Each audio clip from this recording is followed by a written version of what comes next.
صاحب نے کہ ان خطوں میں جو لیڈرشپ ہے اس کے پاس ویژن ہے اور وہ صحیح سمت میں جا رہے ہیں. ہمارے ہاں بھی لیڈرشپ کے پاس ویژن بھی تھا اور سمت بھی ٹھیک تھی، لیکن ان تمام ممالک میں اور دنیا کے ہر اس ملک میں جو پائیدار ترقی کرتا ہے اس کے اندر ایک پری ریکوزٹ ہوتا ہے کہ پولیٹیکل سٹیبلٹی پریسیڈز اکنامک ڈیولپمنٹ. اور جہاں پر سیاسی استحکام نہیں ہوتا وہاں پر آپ کی لیڈرشپ کے پاس جتنا بھی ویژن ہو، آپ کے پاس جتنی بھی کمپیٹنس ہو، آپ کے پروگرامز کتنے ہی اعلیٰ اور عرفہ کیوں نہ ہوں، وہ کامیاب نہیں ہو سکتے. 2013 سے 2018 کے درمیان پاکستان نے بھی ایک حیران کن سفر کیا تھا کہ جس میں 5 سالوں کے اندر ایک ایسی اکانومی جس میں 16 گھنٹے بجلی نہیں ہوتی تھی، وہاں سے لوڈ شیڈنگ کا خاتمہ ہوا، 11,000 میگا واٹ نئے اس میں اضافہ کیا گیا. ایک ایسی معیشت جس میں ہر روز خودکش بمبار پھٹتا تھا اور 20 سال سے دہشت گردی کی جنگ چل رہی تھی، اس کو کلوز کیا گیا اور ملک میں امن بحال کیا گیا. ایک ایسی معیشت کہ جس کو 2013 میں سب سے خطرناک معیشت قرار دیا جاتا تھا، اسے 2017 میں پرائس واٹر ہاؤس کوپرز نے 2030 تک دنیا کی ٹاپ 20 اکانومیز میں شامل ہونے کی پروجیکشن کی. اور وہ ملک کہ جس میں کوئی انویسٹر آنے سے گھبراتا تھا، وہاں 29 ارب ڈالر کی چائنیز انویسٹمنٹ تھرو سی پیک آ گئی. اور مجھے یاد ہے کہ 2017-18 میں ہمارے تمام مشرق وسطیٰ کے سفراء، امریکہ اور یورپ کے ایمبیسڈرز میرے پاس آ کے صرف ایک سوال کیا کرتے تھے کہ ہمارے ملک کی کمپنیاں سی پیک کے منصوبوں میں کیسے شراکت کر سکتی ہیں. پاکستان کا ایک گلوبل برانڈ بن گیا تھا کہ پاکستان ایک سی پیک کے اوپر چل پڑا تھا، لیکن ہم نے اپنے ہاتھ سے اس ترقی کے سفر کو پنکچر کیا اور 2018 کے انتخابات میں ایک مصنوعی تبدیلی کے ذریعے اس کنٹینیوٹی کو پنکچر کیا گیا اور اس کا نتیجہ یہ ہے کہ آج ہم جہاں کھڑے ہیں ہم سب کو معلوم ہے. کل ہی ہم نے نیشنل اکنامک کونسل میں 2 سٹڈیز جو ہیں ان کو پیش کیا. ایک 5 ایز فریم ورک ہے کہ اگر پاکستان نے ان مشکلات سے نکلنا ہے تو ہم کیا کر سکتے ہیں، کس روڈ میپ کے ساتھ آگے بڑھ سکتے ہیں. تو اس میں 5 ایز فریم ورک جس میں exports, e Pakistan, environment which includes water and food security, energy and equity and empowerment, اس فریم ورک کے ذریعے ہم ٹرن اراؤنڈ کر سکتے ہیں. لیکن اس کے ساتھ ہم نے ایک اور کل سٹڈی بھی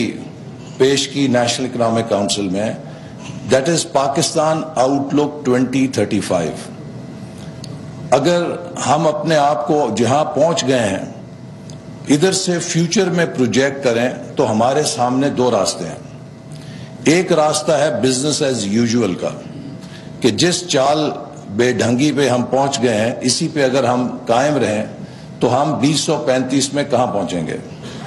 اور دوسرا راستہ ہے ٹرانسفارمیشنل اور ایسپریشنل کہ اگر ہم اپنی پوری صلاحیت کے مطابق کام کریں تو ہم کہاں پہنچ سکتے ہیں. So Pakistan has a choice and we have a choice to make. Either by 2035 we can be a $1 trillion economy with poverty down to 15%. And the second scenario is اگر ہم نے business as usual جاری رکھا تو ہم by 2035 $570 billion economy ہوں گے. ہماری آبادی تقریباً 34 کروڑ پہ پہنچ چکی ہوگی اور ہمارے ہاں غربت کی شرح 40% ہو چکی ہوگی اور وہ منظرنامہ بہت خوفناک ہے. تو لہٰذا اس موقع پر میں سمجھتا ہوں کہ ہمارے لیے ایک بڑی اپرچونٹی ہے کہ ہم اپنے انٹرنل سسٹم کو بھی ٹھیک کریں، ملک کے اندر پولیٹیکل سٹیبلٹی کو یقینی بنائیں اور ایک ڈیکیڈ آف سٹیبلٹی پیدا کریں. چونکہ اکنامک پالیسیز 10 سال سے پہلے نتیجہ خیز نہیں ہوتی اور اس کے لیے تمام سٹیک ہولڈرز کو اپنے اپنے دائرے میں سوچنا ہوگا کہ ہم سب پاکستان کے اس کامن ویژن کے ساتھ خود کو کیسے الائن کر سکتے ہیں کہ ہم انٹرنل کانفلکٹ کی بجائے ایک کولیبریٹو ہارمونائزڈ موڈ میں اس ویژن کی طرف بڑھ سکیں اور اس کو حاصل کر سکیں. میرے نزدیک مڈل ایسٹ کے ساتھ ہمارے لیے 6 اہم شعبہ جات ہیں کہ جن میں ہم تعاون کر سکتے ہیں. اس وقت مڈل ایسٹ کنٹریز کی ضرورت اور جو انویسٹمنٹس ہیں اس کے پیٹرن کو اگر آپ پیش نظر رکھیں تو پاکستان ان سے خطیر انداز میں سرمایہ کاری کے ذریعے زراعت کو ماڈرنائز کرنے کے لیے پروجیکٹس کر سکتا ہے. ہم ایک سائزبل انویسٹمنٹ وہاں سے ایگریکلچر کے شعبے میں، چونکہ ہماری ضرورت ہے کہ اب ہم گرین ریولوشن 2.0 پیدا کریں جو کہ نہ صرف ہماری ضرورت کے لیے پورا ہو بلکہ اس سے ہم اپنے ریجن کے اندر بھی جو ایگریکلچر پروڈکٹس ہیں اس کی ضرورت کو ایکسپورٹ کر سکیں، چاہے وہ چین ہے چاہے وہ مڈل ایسٹ ہے. اس میں زرعی اجناس کے علاوہ لائف سٹاک، پولٹری اور فشری، یہ سارے وہ اپرچونٹیز ہیں جس میں بے انتہا اپرچونٹی ہے. Second field is I T.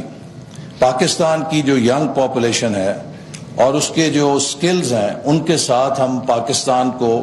ایک انفارمیشن پاور میں ڈال سکتے ہیں. آج پاکستان کی ہیومن ریسورس ہماری جو اگرچہ کرنسی ڈی ویلیو ہوئی ہے اس کے نقصانات بھی ہیں، لیکن اس میں ایک ہڈن اپرچونٹی یہ ہے کہ یہ دنیا کی لوئسٹ کاسٹ ہیومن ریسورس ہے اور اس کے اوپر ہم بہت ساری سرمایہ کاری اٹریکٹ کر سکتے ہیں کہ تاکہ پاکستان میں جو ٹیکنالوجی ہبز ہیں، پاکستان کے اندر آئی ٹی کے جو سٹارٹ اپس ہیں وہ مزید ان کا ایکو سسٹم گرو کرے اور ہم ان کو کولیبریٹ کر سکیں.